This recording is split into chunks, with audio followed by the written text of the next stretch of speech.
Kiss me, I've got scurvy, and welcome to Rubber Chicken with a Podcast in the Middle, a podcast dedicated entirely to the Monkey Island series of adventure games.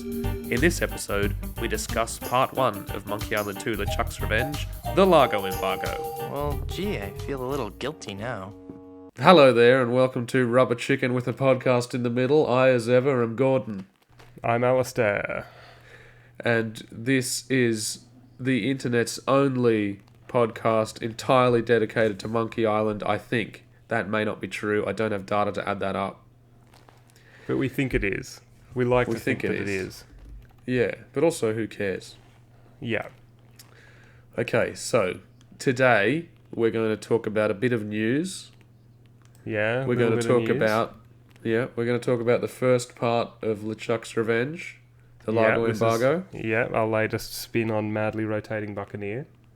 Yeah, and then we're going to do the Madly Rotating Buccaneer to decide what we're going to talk about next time. Yeah. How does that sit with you, friend? That sounds amazing. Alright, so the first bit of news is, you may have noticed I have a microphone now, and I'm not just using the ambient microphone in my laptop. How good's that? Sounds great. Yeah, that's worth a thumb, I reckon. That's worth a thumb and a subscribe. I think it's worth a subscribe. Click the bell. I don't know what the bell is. Ring the bell. But apparently that's a thing in YouTube. I don't really mind. Also, I'm a little hoarse, so you can hear my hoarse voice through my new microphone, which hopefully sounds better. Yeah, anyway, sounds great. We're professionals. Yes. So, the only bit of news that I think is worth talking about is there are a couple of tweets from Mr. Ron Gilbert. Yep. And I'm just reading these off Mojo, Mixnmojo.com. Head over there and have a read. Just got recording Gavin Hammond doing Stan. Spoiler alert, Stan is in Return to Monkey Island. Spoiler alert, we're making a new Monkey Island. So, that's interesting, because Gavin Hammond voiced him in Tales. Yeah. Yeah. I thought you'd find that interesting. Had you not heard that? No, I hadn't checked for a little while, so no, I wasn't aware of that, because you would have expected Pat Pinney, because he was cursed in the special editions, but I think that a lot of people are quite fond of the Tails voice of Stan. I'm not 100% fond of the Tails version of Stan, but I think the voice performance, Gavin Hammond, is quite good. He was also quite good in a game I played a couple of years ago called Oxenfree, which I guess I would recommend, sort of. Would you recommend it to me, though? No. I don't think you would find it very interesting. Yes. Right, okay. There aren't enough pirates in it. Another tweet is, making a game is harder than it was in 1990, number 3, juggling 14,000 lines of dialogue, 34 actors and 3 studios. So that may be an indication as to how many characters there are in the game. Yeah, and that's a lot of characters. Yeah, that is a lot of characters. I wonder how many characters there are in the other games. I feel like I did a quick mental count recently, and I think it was Curse and Revenge and Curse are around the sort of 30-ish mark, I think. So okay, interesting. Yeah. All right, 3 studios. I assume that's a travel/budget/COVID thing. Yeah, you'd think so. I don't imagine that Alexandra Boyd popped over to the US to record Elaine's dialogue for some reason. Maybe she could live there. I don't know. I don't think she does. We should find out. Alexandra Boyd, if you're listening to this, give us your full address. We won't even visit. Okay, this is the last tweet that Mojo have recorded. Fun fact, these 3 pirates appear in Return to Monkey Island. I was so troubled by them on the cover that I had to put them in the new game. I think this is my favourite of the tweets. So it's the 3 pirates that are on the cover of The Secret of Monkey Island, the 3 random pirates, which I kind of thought as a kid were, I don't know, the men of low moral fibre or something. Yeah, I always thought they were just meant to be a version of them as well, even though they don't really look right, but 2 of them kind of look kind of close. Yeah, so. They definitely look piratey, which I like. Yeah, that's a nice touch that he's done that. I kind of wish that I didn't know that actually. And me too. I think Ron's enjoying giving away little bits and pieces quite a bit. I've noticed on Twitter. Yeah, well, I'm enjoying the little bits that are kind of legitimate little bits. we're not being given huge chunks of information, but I like the little fun bits that you kind of only get if you're a fan. Yeah. Yeah. Also, I read this article about this new Scum emulator for Windows called DREAMM with two M's, and that apparently gives you the most true emulation for the Scum games, including Curse. I've not checked it out yet because, as we've discussed before, I'm on Mac, but I would be interested to see. So apparently it keeps the original interface, which you could get through DOSBox and things like that. It also apparently keeps in the original bugs and things. I've not encountered that many bugs. Just the main bugs I've encountered were in Mac Fate of Atlantis, to my memory. Okay. I've not encountered that many bugs in the Monkey Island games. I'll have to check it out. Given my extensive knowledge of what it was like to play Monkey Island on a PC in the 90s. Yeah. You remember.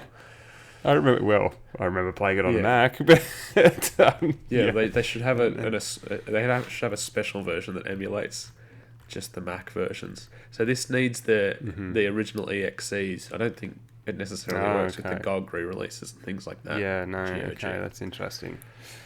Yeah. All right, that's not necessarily Monkey Island news, but it was interesting nonetheless. Well, there are a couple of things I wanted to mention, which was again, this showed up on Mojo, and I think it was on the Monkey Island subreddit and stuff, was the amusing adventures of Mancomb Seepgood choose your own adventure type comic that I'm going to open up the page so I can actually get the name of the user. A user called LaFleur on Reddit posted this amusing little, very, very Monkey Island-ish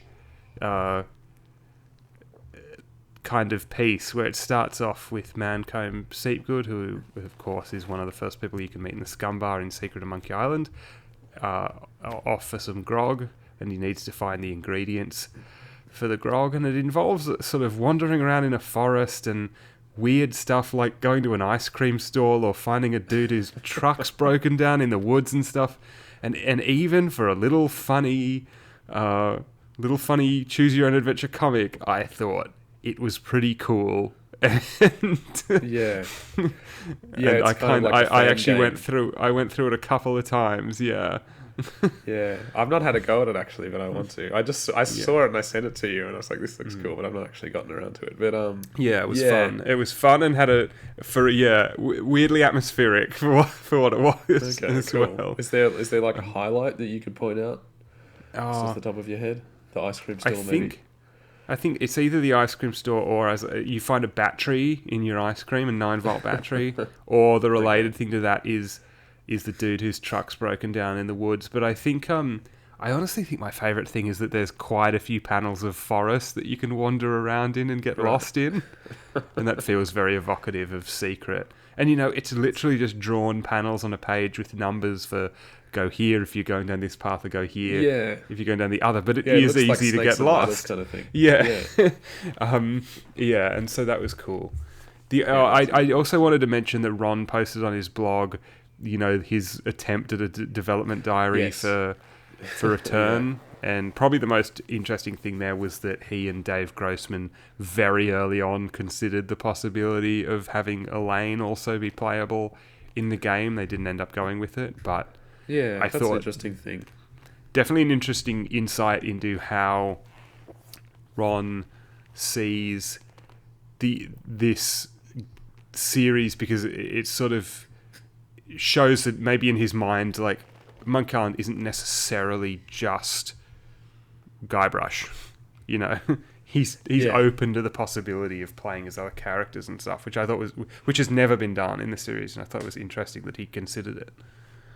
Yeah, that is interesting. It makes me think of when you can control Sophia in Atlantis. Exactly. Yeah, and but I would think that maybe in this instance, not that this is even happening, but maybe it would be similar to Thimbleweed Park, where the characters could be in different locations or the same location at the same time. Yeah. How you can do that in Thimbleweed Park. The clown's in one place and then Dolores is in another place Yeah, you can well, switch I was between the wondering if two he and was the characters. imagining, was he imagining switching Yeah. between or a whole section where you played as one or the other? But yeah. Yeah, I mean, you're adding a whole layer of added story and stuff to that. You know, you've got to add responses and dialogue and everything for for a different character responding to everything. Whole other layer of complexity. Yeah, well, it's a nice idea. Was there anything else in that?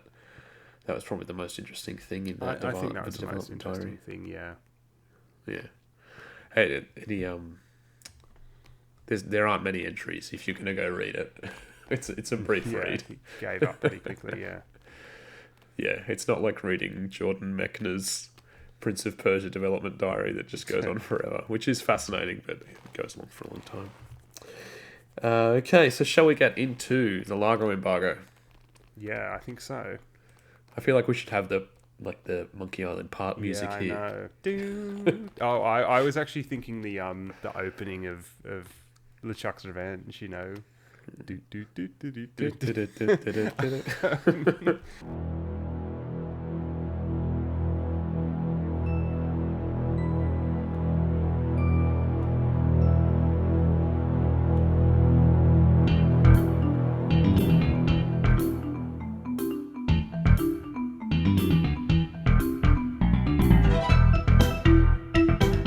That's the thing. Are we talking about the whole of the opening of LeChuck's Revenge, or do we literally want we to may just as well. get in? Yeah, no, you don't want to. No. I think we should, but let's just sort of dive into it. Do you think? I was just thinking. Do you think the Largo Embargo, like, without doing some kind of play-by-play of what happens in it? Yeah. Okay, our general premise is Guybrush is looking for Big Whoop, but he's stuck on the island of Scab. Yep. And he needs to get rid of Largo, the local bully who's trying to stop everyone from leaving the island unless they pay him a massive fee. So to get rid of Largo, everyone tells him make a voodoo doll. And so that's exactly what he does. He puts the ingredients together with the advice of the voodoo lady and builds a voodoo doll of Largo. Do you think this was only a year after Secret? Do you think this opening was intended to feel like a contrast to how Secret of Monkey Island begins? I think the joke in which you start off with all of the cash that you could possibly need is if that's what you're referring to. Partly, yeah. And then that's all removed from you. I think that's definitely in contrast, and it's also a comment about adventure games. I think, like, imagine starting the adventure game and thinking, "Oh, this is going to be so easy because I can just buy everything." Yeah. I'm going to be traveling first class on this adventure. Yeah. And I wanted to give a nod to the opening, the opening titles of LeChuck's Revenge, Absolutely. even before you get into the part. I love how it creates this sense of mystery and like you're going on this epic adventure, which is nothing like what the game is actually like. There's all this really traditional pirate imagery, very Pirates of the Caribbean ride-esque, with the guys sitting around the fire and the skulls and maps and ships, huge tall-masted ships sailing off into the distance when you travel around in this game in a houseboat and stuff like that. And all these epic pirate captains pointing into the distance and skulls. Yeah, exactly. And also, shout out to the music, the starting off before you have the theme with that bell. Yes. While the opening titles appear, but also juxtaposing that with the dancing monkeys. Yeah. So you've got kind of two tones running here. You've got the goofy fun tone, but also the spooky underlying spookiness. Yeah. It's both a funny game and a scary game. Yeah. And I think that sets it up perfectly. Yeah, totally. So that when you get into it, it's like there's this disjunction between. It's like the opening of this is like a Sid Meier's Pirates or something like that, especially the old ones from back in this time. Yeah. And then you get into it, and it's like Guybrush sitting around a fire, and the dude roasting a marshmallow and stuff like that. Yeah. And We all had the a big stuff discussion about them. Yeah, and all the stuff about blowing up LeChuck and no one cares. And, this was such a big deal. Like, you get to the end of Secret and you feel all accomplished. Yep. And then you start Revenge and no one cares about But what you did. that's the perfect way to start a sequel to a game, I think. Yeah. And it sets it up really well as, like, this is the aftermath of Secret. Works really well. The fact that Guybrush is pursued in this game, he can't escape the fact that he's annoyed LeChuck so much by destroying him. I really like and he also kind of can't escape his own ego as well, his desire for fame and glory. Yeah, and that's what gets him into trouble and sparks off the events of part 2, etc. Yeah, I suppose we're getting ahead of ourselves. I guess the first location that we really tend to explore is Woodtick. Yeah. Which is the city on the island that's all floating wreckage. Yeah, made of all broken, washed up bits of ships, which is a fantastic location. Yeah, and so well realised. I think it's just, again, it's like you're in the very traditional pirate town in Secret, and now in this one you come into a more kind of unreal kind of environment, something that's kind of hyper piratey with the bridge across the swamp and all the wrecked ships and everything like that. Yeah, and the graveyard. The beach and everything. There are a number of locations to explore and lots of characters to talk to gather all the information. There's the woodsmith, Wally, the men of low moral fibre, the bartender, of course, and what's the laundromat guy's name? Mad Marty at the laundromat. Yeah, the hilariously deaf character. I think Woodtick is just such a good introduction because there is so much to do. You get shaken down by Largo straight away, so you've got all this money for a few seconds until you try to leave the area, no matter what direction you go in. Yeah. And then it's funny as well, this opening conversation with Largo where you get to pick your responses, like, sets the tone so well for how this game's going to play. No matter what Largo says, you get 4 different funny options. Like, you get the satirical remark about, like, donuts and stuff. You get the serious response. You get the, like, cowardly response, and you get the falsely brave response as well. Yeah.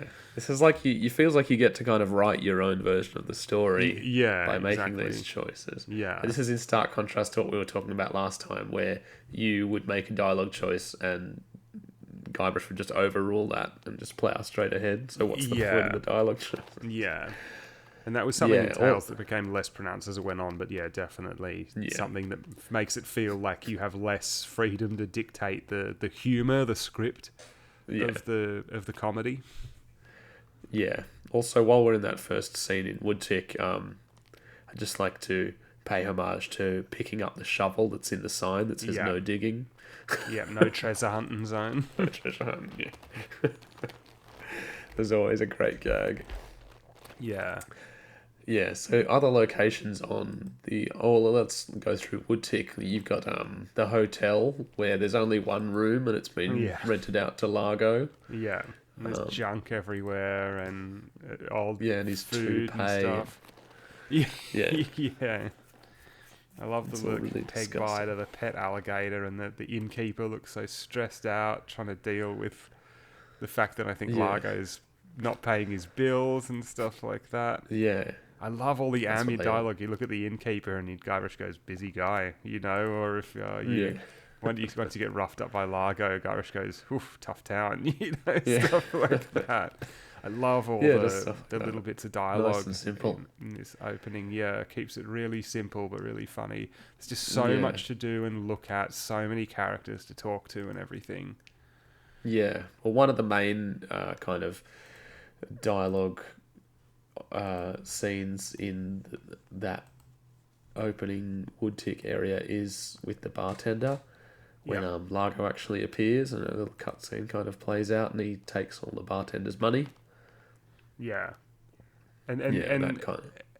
that's the one that really sort of reiterates to you that, you know, Largo's a problem that has to be dealt with. Yeah, it kind of, and you kind of never forget what your goal is. You know, you have to get rid of Largo. That's kind of, it's a simple goal it sets up. Yeah, it's really clear and straightforward. And if you talk to people, you find out more about Largo. You find out that he was LeChuck's right-hand man when he was alive. Why Largo wasn't with LeChuck when LeChuck died is not clear. But it's all really, really well done. Where there's a lot of stuff that you're introduced to as well that actually doesn't come up until the second part, like the piano in the bar or anything with the woodsmith, really, at the start of the you don't need to talk to him at game. Wally as well. You know, you get lots of backstory about Big Whoop, but it's all optional. It's not, this stuff isn't forced on you. You're not forced through long, painful dialogue trees where you get loads of exposition or forced character development or anything like that. But also, the writing is witty and punchy and interesting. Yeah, exactly. You do want to find out about these characters, and it's interesting seeing Guybrush kind of pathetically trying to boast about killing LeChuck, and then people undermining him by saying they thought it was the voodoo lady or whatever. Yeah, if you try to introduce yourself to Wally as a ghost-busting stud, he just stops talking to you. That stuff's funny. And I think there's a certain charm to just reading the dialogue and kind of being able to read it at your own pace, because I like being able to, you can obviously read faster than you can listen to people speak, and it means you can whip through this information much faster. And it means you can add your own tone and cadence to that's right, and possibly get a bit more out of it that way. Certainly Guybrush has his own distinct voice in my head, you know, playing this game, and every time I go back to it, I still hear that voice. Same to me. I don't hear like special edition or anything like that. No. I don't hear. He's different to the character that he became in Curse. Not to take away from Curse, but I think what I noticed, and just to head to a different location, is the discussion that Guybrush has with the voodoo lady is quite brief. There's not actually that much to talk to her about. She gives you the information you need. It's atmospheric enough. It's interesting enough. And then you go about trying to solve the puzzles. But I always compare that to the conversation with the voodoo lady in Curse, which always feels like it takes forever. And it has a lot of guff about Big Whoop and stuff that's not really very important for that game. It's too flowery, like she doesn't try to go into telling you what Big Whoop is and all of this backstory and stuff. She just tells you that that's what you need to do. Or that comes at the end of the part, when she tells you about having to escape. And I think like the fact that it conveys a lot of information very quickly is one of the real strengths of not only this style of writing in general, but these text-based games. These writers knew how to convey this information without making you dig through loads and loads of dialogue. It's very, as you say, punchy. It's very well written. I think Dave Grossman and Tim Schafer would probably have done a lot of the writing on this, they add enough texture to it while at the same time not taking too long to get to the point. Yeah, that's right. It feels like if you've read a novel that's been written by a teenager compared to a novel that's been written by someone that's had it edited, that's the whole point, right? Like, this dialogue feels edited, and it's not all first draft. It's it's well done, well crafted. along with the whole game. And, you know, that's part of the reason why the whole game is so impressive. So the voodoo lady kind of gives you your mission is to find these ingredients. And again, you don't even have to talk to her to trigger that puzzle. You can just go about doing you can just... And that's what I like, is you can just dig in and start doing stuff. Yeah. Yeah, not even just for replay value. Yeah. You can just start having fun. Yeah, stuff isn't behind these like walls of, oh, you need to know this piece of information before the game to trigger the puzzle, progress. Yeah. And you're not... If you want to go and start digging up graves, you can. It's funny to think as well, that, you know, the concept of cutscenes is often actually credited to Ron Gilbert as being the inventor of the cutscene. And yet... exactly. And yet the cutscenes in this are brief and they're funny and well done. And they don't drag on and expect you to sit there and be entertained by something that really needed to have the red pen taken to it. Yeah, exactly. Yeah, strike it all out. Yeah, and it's as you say, it's just so well done. You have this clear goal. Some of the puzzles are easier than others. Like, I think something of the thread is the hardest of the four, in my opinion. What do you reckon? It's definitely one that I remember. I have these games seared into my brain, so it's hard to separate it. It's definitely something I figured out as a kid. At least I figured out that I could put the bucket of mud on top of the door, because that's a funny thing to do. I don't remember struggling with that, but yeah, maybe you're right. I remember finding the graveyard very easy, digging up the bone. Yeah, it seemed like such an obvious thing to do. Yeah, and that's so just so great, that the combination again of kind of the weird creepiness and the humor with Guybrush.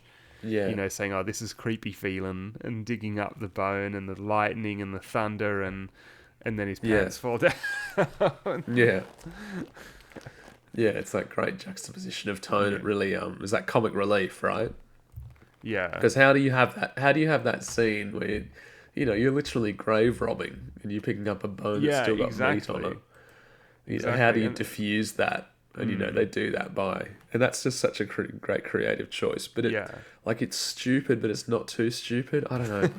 It's funny. It's cartoon humor. Like the pants falling down is cartoon character humor, but it's done in a way that works, because they feel like slightly cartoony characters, but in the world itself, like visually particularly, has that kind of enhanced reality to it. It has that hyper real feel, and I think a lot of that can be attributed to, you know, Steve Purcell and Peter Chan's fantastic background art. Oh, absolutely, which is so lavish.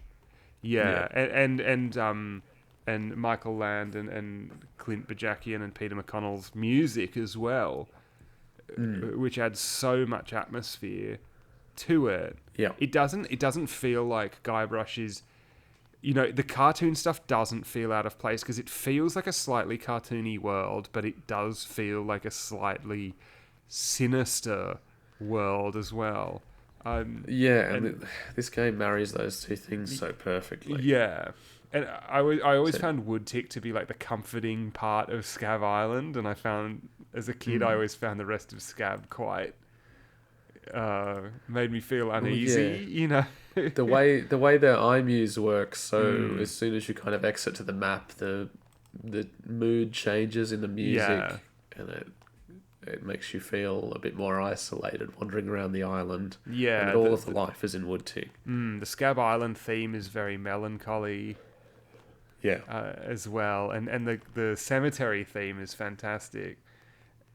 Absolutely. And there are those little features, you know, not necessary, but added in for fun, like the bats flying off the gate of the cemetery when you walk in and stuff like that. Yeah. The lightning while you're digging up the grave. Yeah.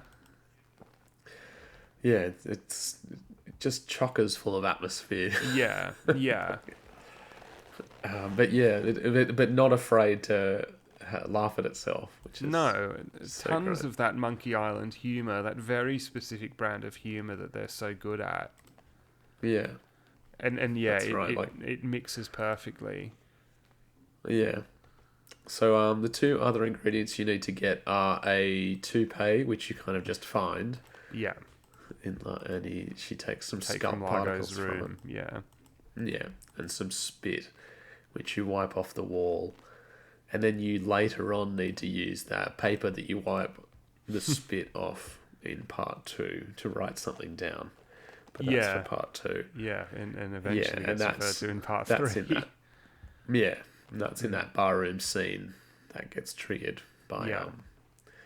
Largo. He's asserts his dominance so much by just literally spitting on the wall. Yeah, That's which is a clue for that's later on in the game as well. Probably one that's easily missed. yeah. What about how being the spit champion, which is a show of strength. Yeah.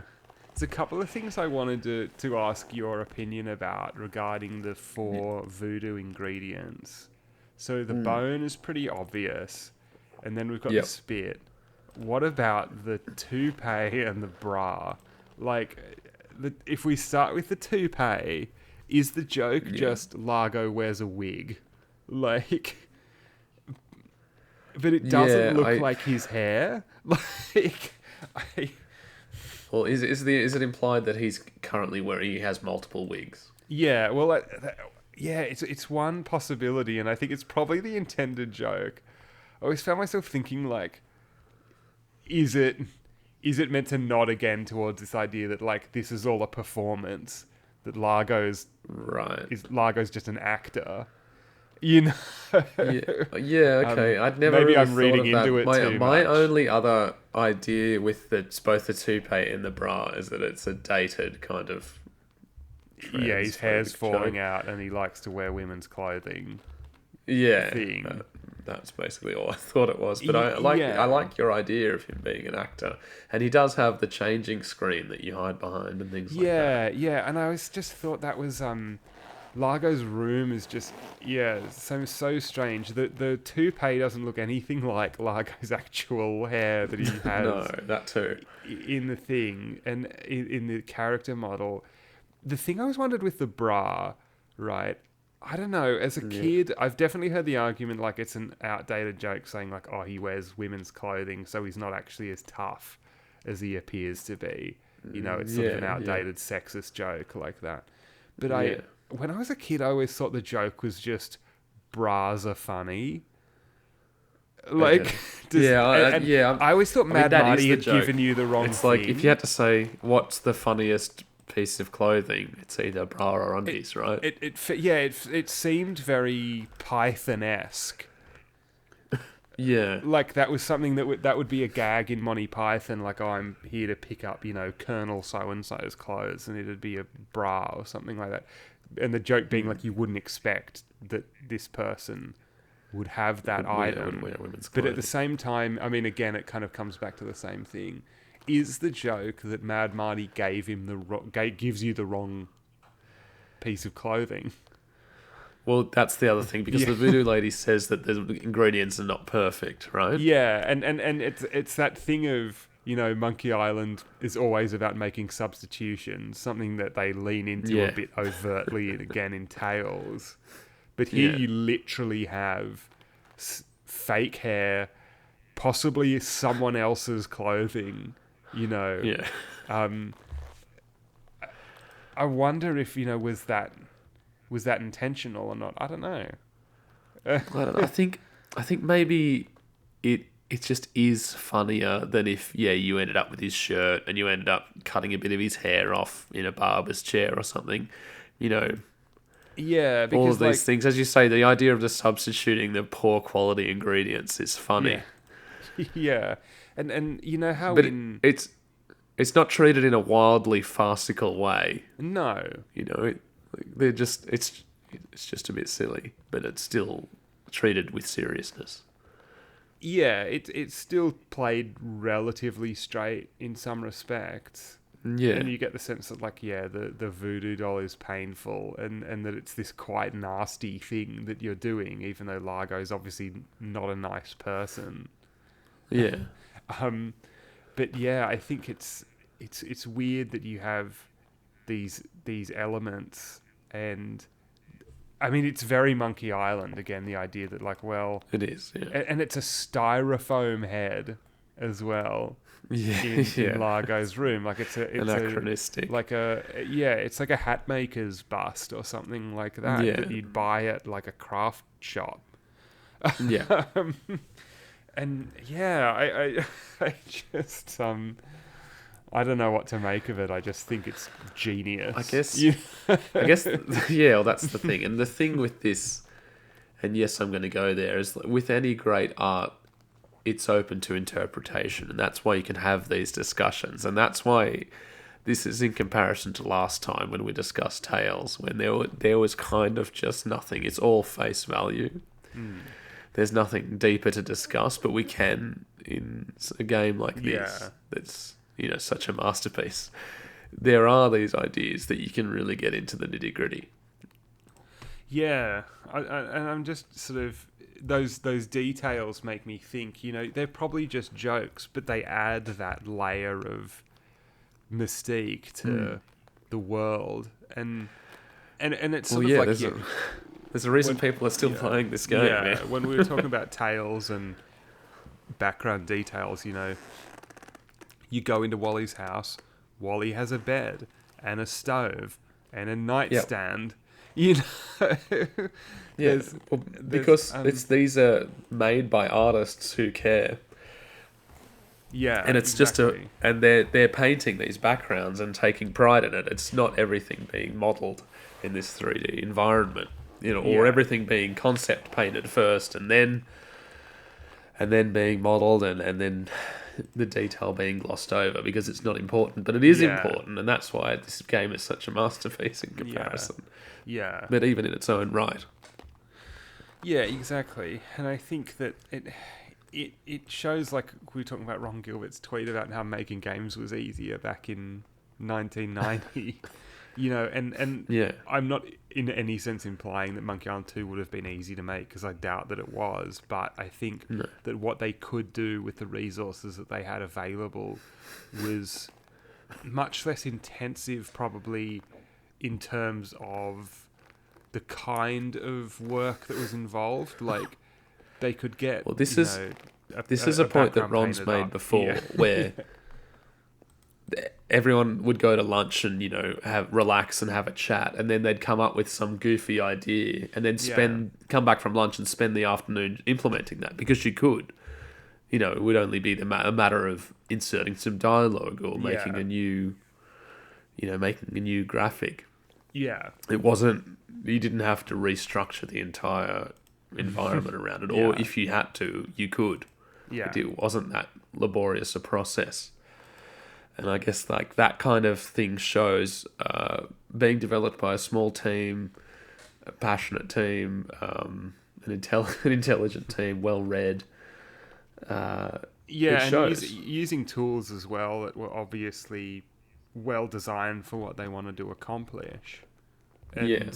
And having the means to, I guess, fulfill the vision that they had, and make it feel consistent, feel elaborated, feel detailed. You know, because like we're saying, there's so much to look at and see and do, and yet you also have clear goals and everything like that. Yeah, that's right. I mean, I'm thinking about the structure of how all these puzzles work. These guys are writing dialogue and writing code. Yeah. Yeah. You know, that's it's different to how it would work now. Multi-talented people working on this stuff, who would be thinking through both sides of what they had to do. Absolutely. And this is having a good team and letting them do what they want. Yeah. Yeah, and I think it's interesting that, you know, this part is designed to give you the chance to explore, to familiarize yourself. Maybe you've never played an adventure game before and you're scared, as the difficulty option at the start suggests. Yeah. And it's worth noting that in easy mode, absent from the Mac version. Yeah, you do just get a shirt for Largo. But yeah, I forgot about that. But at the same time, yeah, we've only ever played it once. But at the same time, you can, you can, if you want to, just go in, look at everything, talk to everyone, exhaust every single detail. But at the same time, it lets you play around and feel like you're accomplishing like a series of goals that are actually helping you on your journey, helping Guybrush on his adventure. He wants to leave Scab Island so he can keep looking for Big Whoop. What does he need to do? He needs to get rid of Largo. This is how you get rid of Largo. And it's not like he doesn't have these arbitrary obstacles placed in his way for the sake of slowing him down.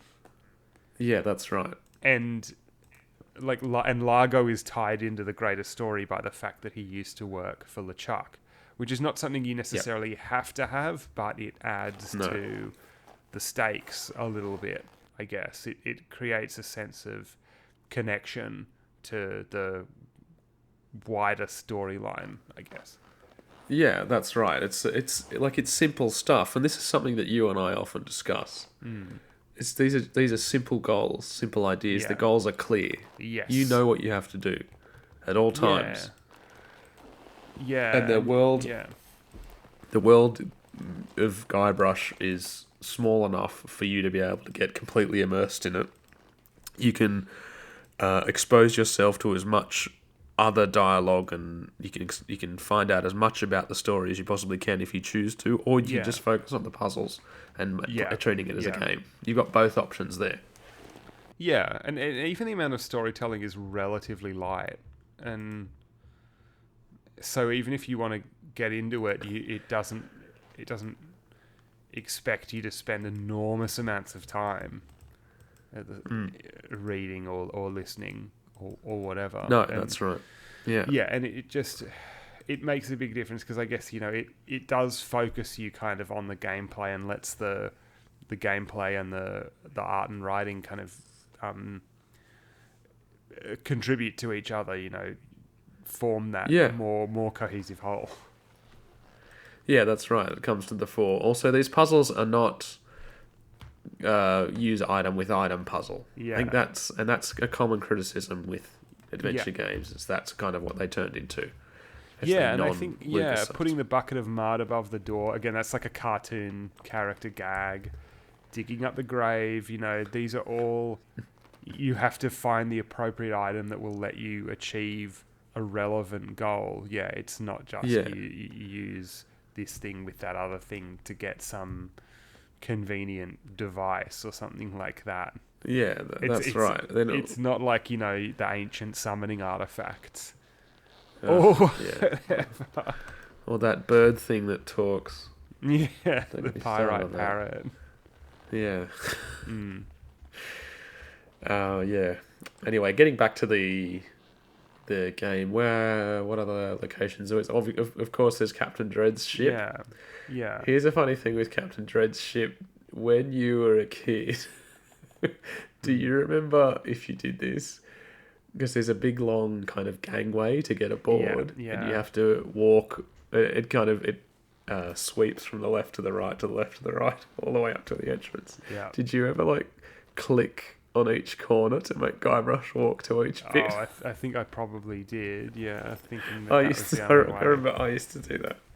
You only have to click on the door, and he just walks in for some reason. Yeah. I always thought it was funny that I used to do that. I will say with those elements, I do think rowing to the voodoo lady's house is a bit slow, and I think walking to Captain Dread's ship is a bit slow, but that's okay. It's a bit slow, but I think the image of Guybrush rowing the coffin is so grim and so funny at the same time. It's that kind of Addams Family kind of humour. Yeah, and it's like I was talking about before, there's so much imagery of death in this game coffins, bones, graves, tombs, and it hits you with that really early on. This sense of like death is funny, you know. That's the thing. And the use of kind of death-related objects in an adventure game. Now I'm clicking all the way along the gangplank. Is effective in creating that atmosphere. Yeah, well, I think that's the thing often when horror and humour are so closely linked in lots of fiction. Yeah. And theatre, and that's very much present in this game, I believe. So the horrific elements are combined with the horror elements, and it amplifies both. Yeah.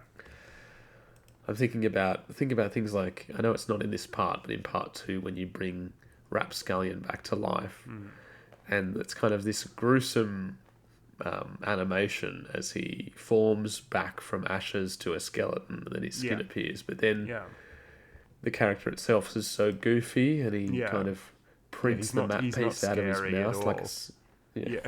No, he's not scary at all, and he's a funny character. And I think that just makes this stuff. That's another ingredient that makes this game so effective. Yeah, I think once you've got the voodoo doll together and you've got the pins, and you're able to go and torment Largo, it's a kind of nasty element, but it's really satisfying, especially when you're a kid. Yeah. And you've been trying to finish this puzzle, and you're like, yes, now I get to really give Largo what for. And you go in and start stabbing this doll and insulting him and all this stuff, and he's yelling and he's got the tongue sticking out and all this sort of stuff. Yeah. I think that's, it's so satisfying, but of course it immediately gets undermined when well, Guybrush screws it all up. Screws up again and gives Largo the beard. I think it's a missed opportunity that you don't have the beard in your inventory. I think that would, and it doesn't, you don't use it for anything, but just to have it. Yeah, I like that. I think it should be there, but it's not. He just gets it out. Yeah, I mean, I guess if it was there, it wouldn't make sense that when he says, "Hey, you're loaded," and steals all your stuff, that he wouldn't find it. Yeah. I guess not. Yeah, but I guess it kind of has a bit of shock value when he says, "Oh yeah, well, does he have one of these?" Yeah. And then he pulls out of his. It's still wriggling. Definitely. And the music comes in. Yeah, Largo says, "Oh, the fortune teller said she did in LeChuck." You get out the beard. This is, I feel like this and Fate of Atlantis. It feels very similar in some respects. This scene with the beard and everything, and the creepy music and stuff makes me think of something from Fate of Atlantis. I think the way beard feels like something from Fate of Atlantis. Do you mean just the scene of giving the beard to Largo and everything? It feels like I always equate this game in terms of quality with Fate of Atlantis. Yeah. I think this is a better game than Fate of Atlantis, but they're both good. They're both good. I think Fate of Atlantis is probably my favourite LucasArts game after the Monkey Islands. Oh yeah, absolutely. And it's it's still a really good adventure game and a really good Indiana Jones story as well. Yeah. But I think it's the best Indiana Jones game. Best Indiana Jones game ever made. Yeah. But I think that the way that these were done at this time was just really... This was like, to me, this is like the Scum engine at its peak. Like, I know people will say, like, Sam and Max Full Throttle or Curse. but to me, this and Fate of Atlantis are like Scum being used in the best possible way. I don't know. It just... It feels to me like this is the engine doing what it was meant to do so well. Yeah, well, you kind of just forget about... I don't know, if people accuse it of being slightly clunky, which I don't really agree with, but if you can't... The story's good and so good that you forget that. I think you would forget any kind of problems you had with the interface, if you had any. And it doesn't need to be finessed any further beyond this point. And it works. Yeah, exactly. So yes, you collect all of the things. You create the voodoo doll. You banish Largo, he takes the beard, and then you have to find a replacement for the Eye of the Navigator. Yes, and also have to get some this money is for Captain Dread. Yeah, and this is one of those, another great gag where I think it's just so great that you don't have to kind of trigger this puzzle where you can just you steal Wally's monocle, but you can just do that. You can just be a jerk and steal his monocle, without even knowing, without even, if it's going to pay off. Yeah. So at this point in the game, you don't even know you're going to come back to Scab, right? Yeah, exactly. Which you do. And it's a simple solution to the puzzle. And then Captain Dread asks where you want to go, and you say, actually, I don't know. Yeah. Yeah, I think that the puzzle of catching the rat is fun as well.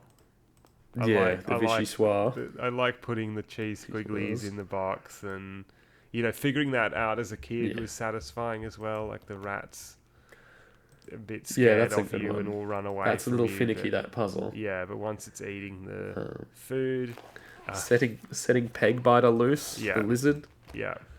Little tiny alligator. I like that once you open the box, the rat is referred to as trapped cowering rat. I think it's funny as well, and that's a very first two Monkey Island games-esque piece of description. If you look at him, Guybrush goes, cute little fella. When you look at the rat, and the rat sprite looks funny as well. Yeah, the rat sprite always looked kind of weirdly higher resolution to me. Yeah, it's because of, do you think it's because of the color gradient down its fur or something like that? Yeah, and I like that it's got the goofy shiny eyes and stuff like that. Yeah, I always thought Mad Marty was funny. Just the stupid rhymes, getting the deaf people getting stuff wrong is never not funny. Having to argue with the man of low moral fibre about the bucket. To get the bucket. Yeah. And I think it's good that, you're given these initial goals, build the voodoo doll, but then, you've got another set of goals, which is to get a ship. And then it doesn't feel like you're like, okay, I got rid of Largo, and then that's it. And I know I complained in Lair of Leviathan about feeling like it dragged on for too long, but again, this all feels like it's in service of the story going ahead. Guybrush needs a ship so he can go looking for Big Whoop. And again, it's you feel like there's an actual story unfolding here. Yeah, it's not just event to event. Yeah, and the joke that it's a houseboat as well. You were on a real ship in a proper sailing ship of some description in like a 17th century style sailing ship in the first game, but in this one you're just in a houseboat. Well, this is the thing with the ships throughout the game, and one of the things I just despise about Tales is the fact that I don't know, Guybrush apparently can control a ship on his own. He just ships are like cars. Even Elaine just have a ship. In Tales. Yeah, at least in Escape, in that opening sequence, you can hear the crew. You don't necessarily see them, but it's implied that there's crew there. In Secret, you've got a crew. I guess in Tales, at least Guybrush says he's got a crew that you can't see that's down in the hold. But... Yeah. Okay, sure, but it doesn't feel real. No, it feels like it's a sop to the idea that Guybrush was sailing this ship on his own. Yeah, that's what it always feels like. And in this one, it's because the houseboat kind of idea is so silly. It's okay that it's just one guy. Yeah, well, exactly, because that's how it often operates in real life. And it's one of a couple of gags, a bit like with Kate Capsize about the pleasure cruise industry kind of thing. Like it's implied that Captain Dread just does tourist work, sailing between that's these a bit islands. like a less really overt version of what they were doing in Escape. Yeah. Have you read that? There's notes from a tester that Ron published. This is getting very nerdy. But, she said that might be a cool puzzle idea where Dredd at one point gets bored or he gets hungry, and and he won't continue to take you around the place unless you get him a cheeseburger. Yeah, I think some of those notes are quite interesting because some of that feedback was clearly like, oh yeah, this would just make the characters more interesting or whatever. Some of it was actually to enhance the story. Like one of the notes is that LeChuck should be looking for Big Whoop as well, which is something that they sort of implemented. It's more like LeChuck already knew where Big Whoop was, but yeah. Well, part of what Ron said was how important testers are, and how you should take what they have to say seriously because they can contribute. I think this woman had died. I'm sorry, I've forgotten her name. Yeah. It was also interesting to see the initial draft of the idea for Monkey Island 2 and how this part played out. Largo was called Lord Jack, and he worked for El Carlo, which is LeChuck in Spanish, or Le Charles in Spanish, who was meant to be LeChuck's brother. And the idea was that El Carlo, who possibly was just meant to be actually just LeChuck, was going to seek revenge for the death of his brother. And I think that was the initial premise, was just either LeChuck or maybe LeChuck's brother. And maybe this is where the brother thing came from, was trying to... they kept the brother idea. Yeah, but they mixed it around. Form. And they made it that Guybrush and LeChuck were brothers. But the idea that... I'm surprised El Carlo didn't come up in Tales or something. Didn't get it's the revived. kind of thing, you know how when they made the new Star Wars movies, they had to use all the old scrapped ideas. Yeah. Yeah. It's like, well, we haven't used that name yet. That's tied in. Yeah, exactly. Yeah. Maybe I'm being too harsh on Tales. Maybe a bit. I don't know. But yeah, I think Largo Embargo starts the game off so well. It feels similar to Secret, but different. If you hadn't played Secret as well, I think it'd make you want to go back and play it. But it tells you enough that you need to... what you need to know. It feels like you're trying to solve puzzles in a real environment. Yeah. It doesn't feel like an environment constructed for an adventure game. Yeah. It feels like a real town, a real place. Like it feels funny and it feels kind of not like somewhere that would exist in real life, but it feels, as you say, lived in. It feels like... And I think it feels like an interesting environment to explore. The writers, artists, musicians being in sync about this is how we're going to create this story and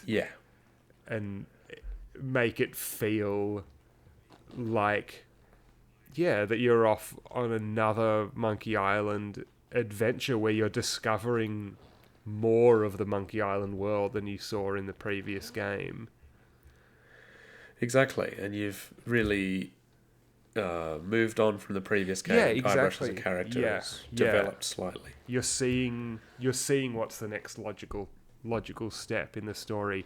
Not just new islands for the sake of it, but new islands that feel like they have a purpose, and a world that's probably reflective of Guybrush's own story. You know, all the fame and glory from Game 1 is worthless. And he's trying to prove himself, because if he ever stops proving himself, then no one will pay any attention to him anymore, and he'll never get Elaine back as well, which is the other thing that starts to come up even in this chapter as well. Yeah, almost like a frustrated celebrity. Yeah, he's a bit desperate, is I think the word that's sometimes used. Yeah. And he's a bit pathetic, and the game's Yeah, really good pathetic at is the word. creating that feeling, and yet he feels sympathetic, and you want to see him succeed. And yet, at the same time, you kind of get the impression that he's a bit of a scumbag as well. Yeah, and that's the great thing. This is not a perfect character. He's only out for himself. Yeah, he's selfish and can be quite ruthless and inconsiderate. Yeah. And clearly has been a bad boyfriend. That comes up in the next part. Yeah. And I suppose this is a good introduction to the game, and it really opens up in part 2. Yeah, and it's very good that they set up Scab, and then they keep using Scab in part 2. You know, it doesn't just shove that then away. It expands this world and even makes it That's bigger. really nice design. Yeah. The fact that you're able to go back and open up more options there. Yeah, do more things. Yeah. And it's not just like Melee Island in the first game. Yeah, it's something new. It's familiar but new. Yeah, that's right. So, concluding thoughts. Part 1 of LeChuck's Revenge is awesome. Yeah, is great. And the only bad thing I can say about it is that it's not as good as part 2, arguably. Yeah, that's the only better part, maybe. Yeah. It's just a fantastic start to a really interesting game, and all that interesting stuff starts straight away. Yeah, it hooks you in. Yeah. All right, shall we move on to the Buccaneer? Yeah, we ready to spin the Buccaneer again? Let's go ride the Madly Rotating Buccaneer. Yeah. All right, so we've got to spin the Madly Rotating Buccaneer to see what we're going to discuss next time. Yeah. So I'm going to scratch the Largo Embargo off the list. Cool. As we're members of the Gamblers Club, we're able to not necessarily go with the first result that we get. We can change it, but lock in your bet for what you would like to review next time. I don't know if this is what I want to review, but I have this weird feeling that we're going to get that we're going to get what to do, or is it things to do on Melee Island when you're dead? Act 1 of Escape for some reason. I'm going to say Under Monkey Island. Fair enough. Alright, so let's spin the wheel.